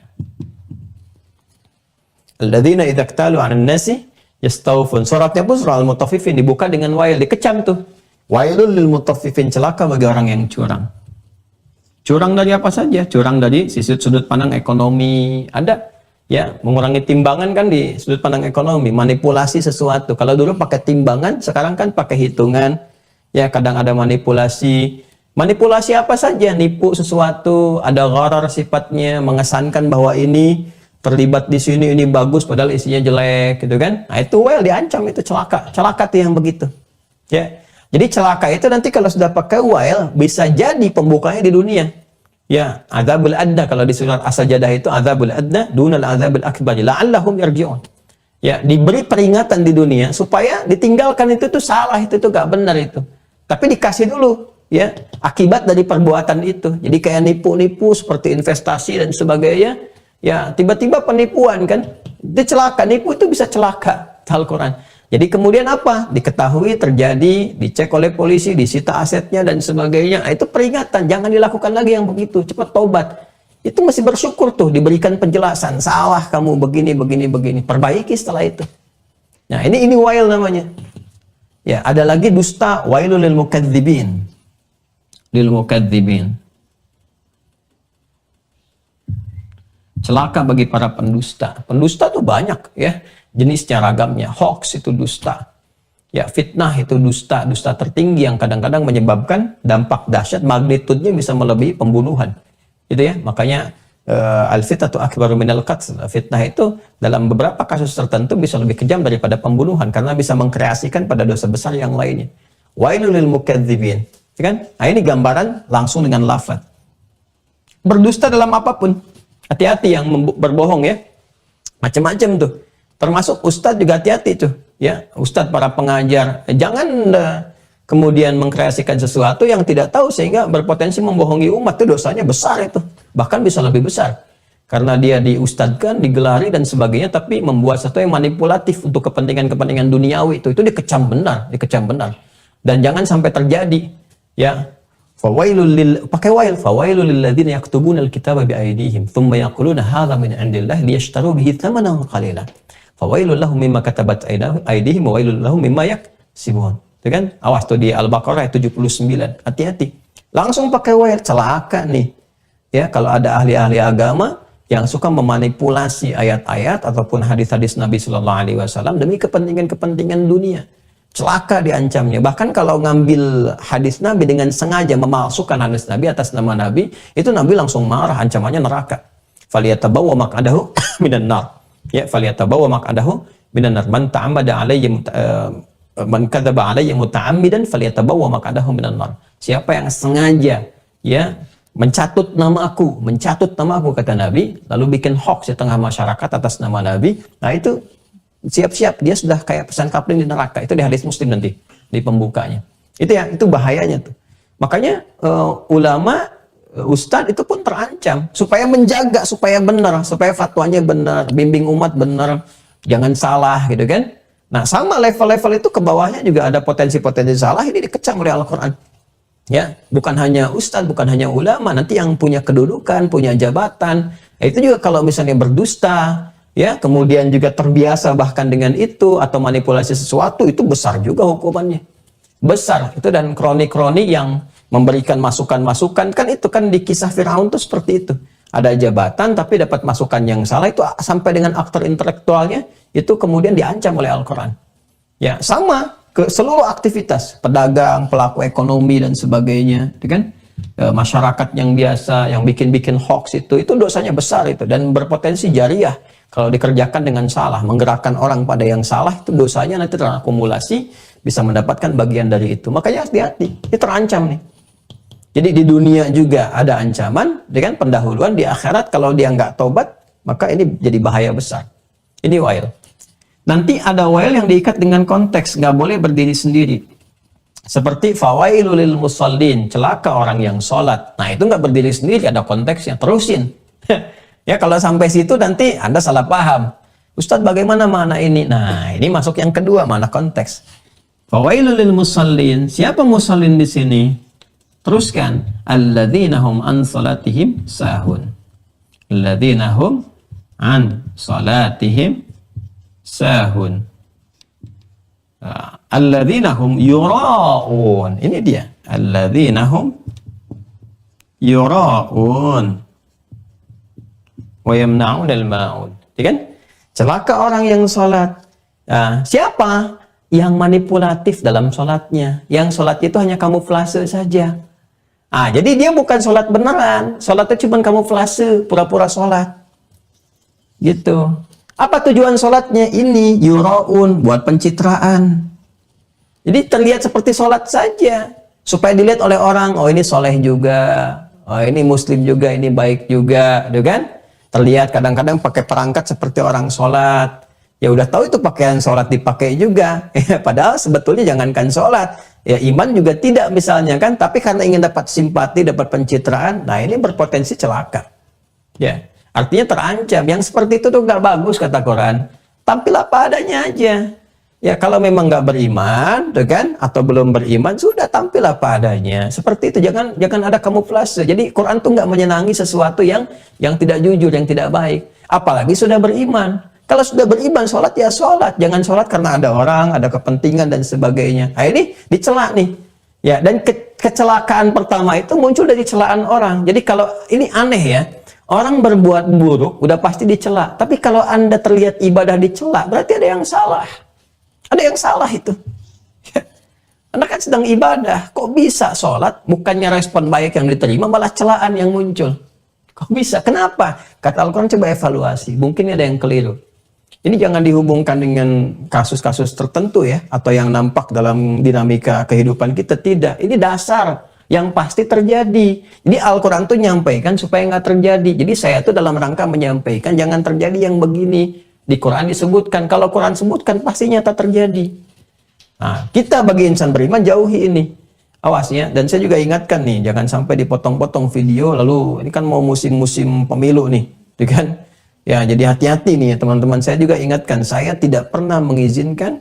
Awas nih ya. Video-video itu dipotong dengan narasi-narasi tertentu. Ya, dengan tujuan apapun tidak. Kalau mau rujuk langsung aja ke channel resminya supaya dapat konteks yang utuh. Ya, itu yang langsung dari saya ya. Jadi saya juga lihat nih sekarang udah mulai muncul ternak-ternak channel nih di YouTube itu. Mohon maaf kalau kata-katanya juga harus saya sesuaikan karena banyak itu. Ya, dan itu saya lihat ada persiapan-persiapan juga ke waktu-waktu tertentu. Jangan lakukan ya, itu tidak baik. Jangan lakukan. Ya, saya tolong sayangi dan jaga saya juga supaya saya konsisten untuk memberikan bimbingan. Jadi jangan ditarik-tarik ke wilayah-wilayah yang tidak ada hubungannya. Apalagi diadu-adukan dengan ini dan itu. Saya sangat tidak berkenan kalau saya dikasih thumbnail kemudian sampingnya perempuan atau nunjuk di versus ini versus itu. Nggak ada itu. Ya, dan dosa Anda membuat itu. Dosa. Termasuk yang motong-motong juga bikin ini. Dan sekarang kreasinya banyak. Ada yang karena takut kena ban di YouTube pakai audionya aja. Atau ngambil video-video yang telah lama kadang direkam di mana gitu kan. Hanya tujuan-tujuan dunia itu nggak baik lah, nggak baik. Kalau mau dirujuk saja. Kalau suasananya enak, tenang, di share-share itu enak gitu. Tapi sekarang suasananya kan berbeda gitu keadaannya. Ya, Nabi sudah ingatkan akan masuk masa-masa penuh manipulasi. Tadi itu pengantar pada tatanan dunia baru. Nanti kan baru seri pertama kan akhir zaman tuh kita bahas. Ya, nanti kalau sudah masuk ke bagian kedua dan ketiga akan nyata terlihat bagaimana kita mesti menyikapi kehidupan. Dan itu butuh kebijakan. Ya. Kebijakan bukan dalam konteks menempatkan larangan untuk membatasi, bukan, tapi untuk mencegah dari keburukan yang lebih besar itu ya. Nah supaya diarahkan kalau benar-benar lihat baik kan ada prosesnya, ada kelolanya gitu kan. Kita senang semua kebaikan itu tersebar itu senang, tapi kondisi saat ini ada kondisi-kondisi yang kita mesti bijak melihat sesuatu ini ya teman-teman ya. Balik lagi ke sini. Nah, ini ada kadang ungkapan dengan wail menuju kepada kecaman. Nah, ada yang sifatnya larangan. Nah, ini jelas langsung menunjuk pada pintu nih. Larangan dari satu perbuatan. Misal, la taqrabuz zina. Wa la taqrabuz zina innahu kana fahisha. wala taqrabu az-zina. Kan? Wala taqrabu az-zina. Jangan dekati zina. Zina. Ya. Atau langsung disebutkan perbuatannya, muncul kecamannya. Ya kan? Innamal khamru wal maisir wal azlam wal ansabu dan seterusnya sampai ditutup dengan kalimat rizsun min amali syaitani fajtanibuhu. Ini perbuatan buruk yang diprovokasi oleh setan. Itu seperti di Al-Maidah di ayat ke-90 itu. Ya, Al-Maidah ayat 90. Kalau mau diteruskan sampai 91-nya supaya kita mengerti. Ya, hati-hati.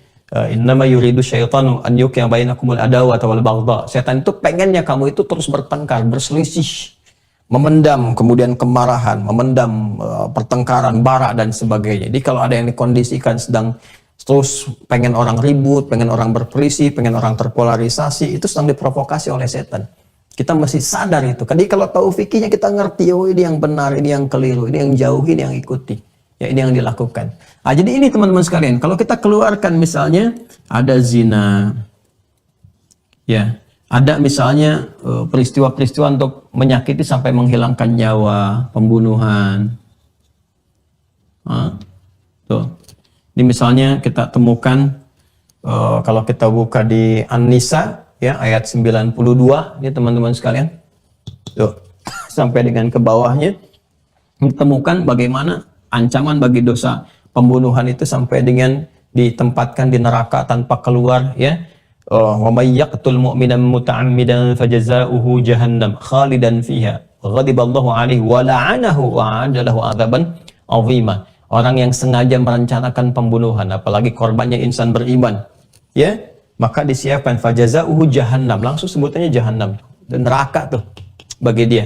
Khalidan fiha, kalau enggak taubat dia kekal di dalamnya.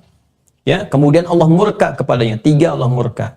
Udah disiapin neraka jahanam, ya. Yang kedua kekal di dalamnya. Ketiga Allah murka kepadanya. Wala'anahu, dilaknat dia. Yang kelima wa'adalah wa'adzaban 'azima. Disiapkan siksa yang pedih. Biasanya kalau ancamannya semakin tinggi, maka dosanya semakin berat. Dan nanti nerakanya pun semakin dalam. Ini kita keluarin ya teman-teman sekalian. Zina, pembunuhan. Jadi makanya ini fitrah. Coba lihat konstruksi hukum dalam hukum positif pun. Kalau ancamannya tinggi, berarti perbuatannya kan extraordinary crime. Sangat jahat, sangat berbahaya. Ya, coba kalau kasus narkoba, ya kan, di pesawat aja kalau saya dari luar negeri itu mau landing itu jelas peringatannya.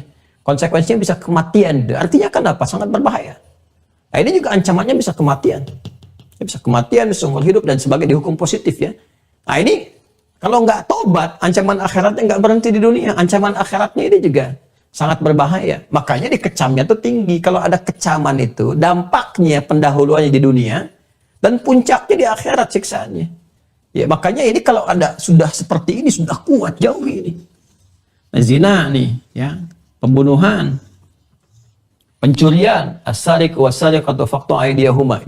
Nah, pencurian dengan segala jenisnya itu berbahaya. Korupsi, ya. Dan dengan segala turunannya. Ya, mencuri-curi hak orang lain, ya kan? Bisa lewat apa? Ghibah. Bisa lewat fitnah, ya, gibah, fitnah dan turunannya terus ke bawah tuh. Ya, nanti ada tingkat lagi ke atasnya apa? Syirik, ini puncak tertingginya. Inna syirka la dzulmun 'adzim, syirik. Ini pintu-pintunya teman-teman. Pintu ini nanti yang digunakan oleh setan, pintu maksiat ini yang digunakan oleh setan untuk menyiapkan was-wasnya dengan langkah-langkah strategis. Jadi was-was setan, bisikan-bisikan itu, bisikan yang dibangun oleh setan, itu nanti disusun strategi oleh setan. Apa strategi yang bisa menjadikan manusia terjebak pada perbuatan ini, sehingga berpotensi peluang pintu-pintu neraka terbuka untuknya. Ya. Maka disusun strategi. Susunan strategi itu disebut khutwah namanya. Khutwatun. Khutwah. Ya. Jadi ada khutwah, ada khutbah. Kalau khutbah itu strategi yang terumuskan, tertuliskan. Ya, makanya orang kalau bikin karya ilmiah, misalnya skripsi, tesis atau disertasi, dia bikin khutbah. Khutbah. yaitu kerangka penulisan, susunan yang rapi, rencananya bagaimana A sampai Z-nya. Kalau rencana itu akan dieksekusi, itu khutwah namanya. Jamaknya khutwat. Khutwat bentuk jamaknya. Jadi kalau planningnya bukan cuma A sampai B sampai C, tapi ada planning sampai Z, itu khutwat. Itu yang dimaksud Quran surah kedua, Al-Baqarah, ayat 168. Ya ayyuhan nasu kulu mimma fil ardi halalan tayyiban wa la tattabi'u khutuwatis syaitan. Fala tattabi'u khutuwatis syaitan.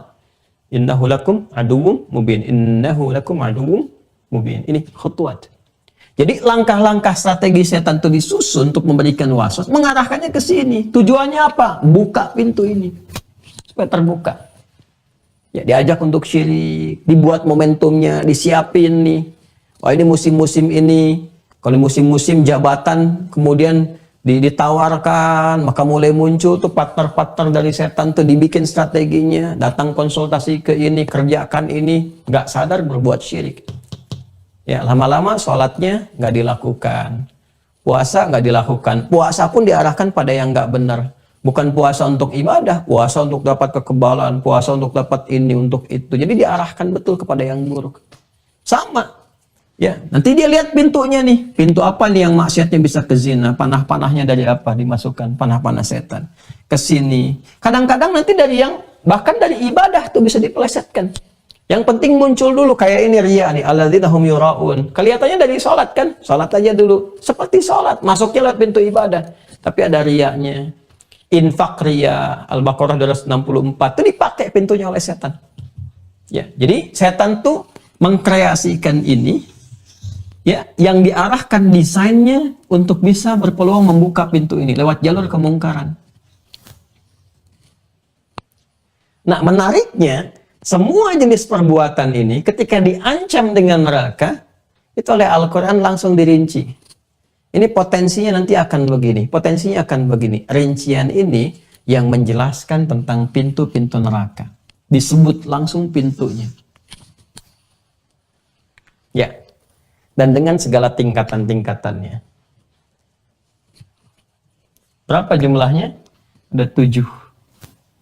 1, 2, 3, 4, 5, 6, 7. Dan 7 ini nanti dimaknai dengan 2 hal. Betul-betul 7 pintu, itu pemaknaan pertama, gitu kan? Yang kedua dengan tingkatan, tingkat 1 sampai 7 yang paling bawah, sampai kerak nerakanya. Ya, dan nanti ada hadis-hadisnya. Ya, penjaganya itu diberikan oleh Allah kekuatan yang tingginya mencapai langit, kemudian ke bawahnya mencapai bumi. Maksudnya apa? Dari atas sampai ke bawah. Jadi menjaga semua makhluk yang masuk ke situ, nggak ada yang keluar. Nah, jadi 7 ini nanti ada yang dimaknai dari atas, makanya ada bagian atas neraka, nanti yang dihukum bagian atas, seatas-atasnya neraka, nanti sifatnya ada di Quran. Sampai bagian bawah. Itu kan, jadi ketika ada yang dilempar, nanti masuk di bagian atas, ada yang dilempar jatuh sampai bagian bawah. Siapa mereka? Gimana keadaannya? Nanti ada turunan. Ya, ada juga yang menyebutkan nanti pintu-pintunya itu ya seperti pintu surga 8, di pintu neraka itu 7. Ada yang masuk ke sini lempar, masuk ke sini lempar, sampai turunan ke bawah sesuai dengan kadar-kadar maksiatnya. Sekarang pertanyaannya, ini dari 7 ini apa saja? Nah, ini tugas kita untuk merinci, ya. Baik. Rinciannya besok baru kita bahas pada pembahasan berikutnya. Ya, apa saja pintunya? Nah, ada di Quran. Nanti kita turunin ayatnya. Kalla innaha ladha, ya kan? Ada nanti ashabus sa'ir. Ada apa lagi? Banyak, 7 pokoknya. Dan siapa itu golongan-golongan yang masuk ke situ? Nanti pembuat dosanya kita turunin untuk diturunkan itu supaya diketahui agar dijauhi. Ya, nanti kita kuatkan dengan hadis juga. Ya, saya sebenarnya sudah ada, tapi karena ini sudah penuh dan waktunya sudah habis, ya kita cukupkan dulu untuk pembahasan kali ini. Kita lanjut hari Senin, ya sabar. Jadi Sabtu Ahad nanti kita bersambung untuk sesi pendalaman dulu, dan juga ada terhubung kita dengan saudara-saudari kita yang di luar. Jadi saya Sabtu mungkin besok insya Allah kita bisa terhubung untuk pendalaman teman-teman di Mira. Hari Ahad kita tersambung juga dengan IMCV, itu ada dari Australia, kemudian New Zealand, kemudian ada juga dari Toronto, dan Kanada, ada juga dari Jepang, dari Osaka. Jadi gabung semua ya untuk Ahad, dan sorenya dengan London. Nanti mungkin agak kebuka ya, kita berharap lancar ya teman-teman yang sedang mengusahakan ada Masjid Indonesia pertama di London. Nanti hari Ahad sore kami terhubung Zoom untuk bisa juga mengetahui perkembangan, dan kita insya Allah supportkan apa yang bisa kita dapati informasinya. Dan terkait ini nanti insya Allah kita lanjutkan di hari Senin ya, insya Allah. Kalau nanti ada peluang untuk direkam, saya mungkin coba direkam supaya teman-teman dapat lanjutan materinya di esok atau lusa. Ini kitabnya sebenarnya sudah saya siapkan nih. Udah ada kitab-kitabnya, juga ada beberapa bagiannya, cuma waktu membatasi kita, dan papan tulis juga tulisannya terbatasi untuk dilihat. Nanti kita sambungkan berikutnya. Terima kasih. Saya simpulkan terlebih dahulu. Yang pertama, Ramadan ada momentum yang sangat penting, sangat istimewa. Pada saat itu fitrah kita digerakkan oleh Allah Subhanahu wa taala untuk dekat kepada amal saleh. Pada saat yang bersamaan pintu-pintu neraka ditutup, peluang-peluang kemaksiatan itu ditahan. Karena itulah kemudian Allah memberikan ikhtiar kepada kita jalan untuk bersemangat mengoreksi diri, menutup pintu-pintu maksiat yang berpeluang ya pada terbukanya pintu-pintu ancaman berupa neraka al-jahim. Nah, kemudian juga kita sudah bahas ancaman yang disampaikan dalam Al-Quran bisa berupa bentuk larangan. Ya, larangan langsung pada satu perbuatan yang harus ditinggalkan, itu yang disebut dengan nahi mungkar, dan dipasangkan kemudian dengan lawannya amar ma'ruf. Jadi kalau ada ungkapan amar ma'ruf nahi mungkar, secara singkatnya cepat kejar surga, jauhi neraka. Cepat taat, jauhi maksiat. Cepat beramal soleh, jauhi amal salah. Itu bahasa singkatnya demikian.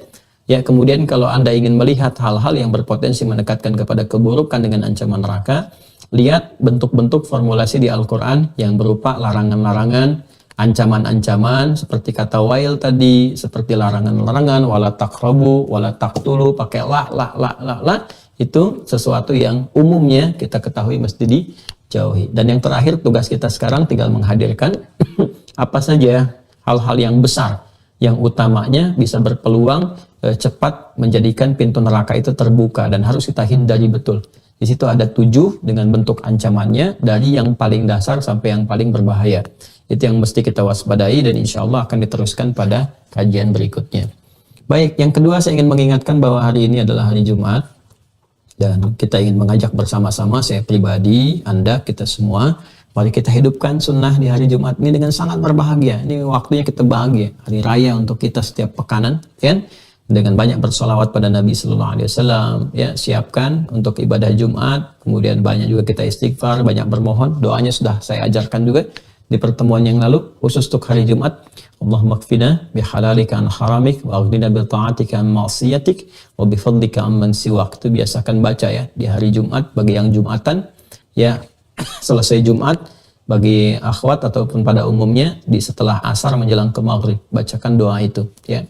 Kemudian juga bacakan surat Al-Kahf. Tadi malam mungkin udah ada yang ngaji Yasin dan sebagainya. Silahkan berbanyak mendekat kepada Allah Subhanahu wa taala dan perbanyak doa setelah istighfar. Semoga kemuliaan dilimpahkan kepada kita semuanya. Yang ketiga, saya ingin informasikan teman-teman sekalian, alhamdulillah sebentar lagi kita akan tiba Ramadan. Jadi saya mohon untuk dipelajari ini ya.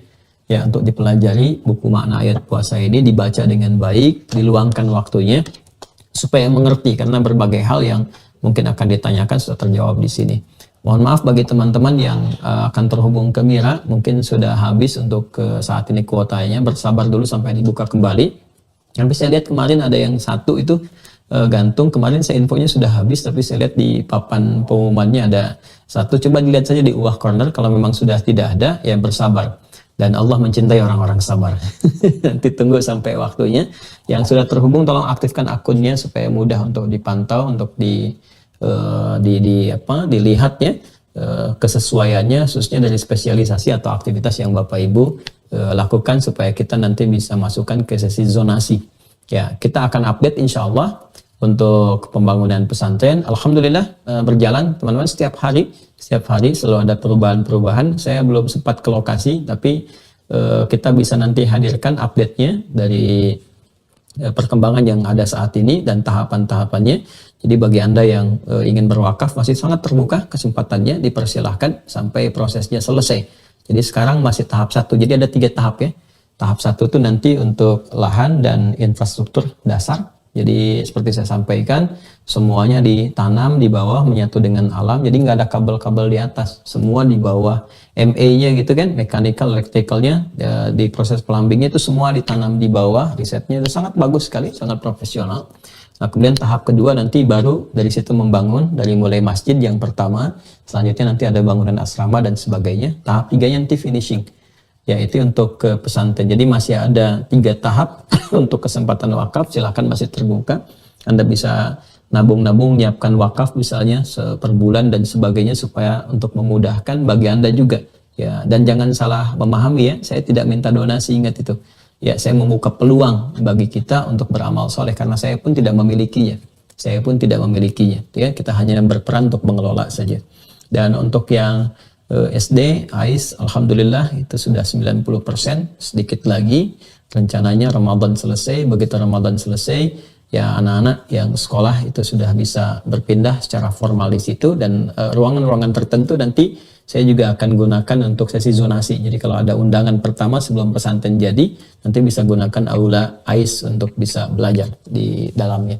Terima kasih untuk hari ini, semoga bermanfaat. Maafkan saya kalau ada hal yang kurang berkenan, itu kesalahan saya pribadi. Kalau ada yang keliru mohon dimaafkan, dan semoga Allah mengampuni dan semoga Allah memuliakan kita semuanya. Bila ada yang benar dari Allah dan Rasulnya, silahkan diamalkan dan semoga Allah meridhai apa yang telah kita kerjakan itu.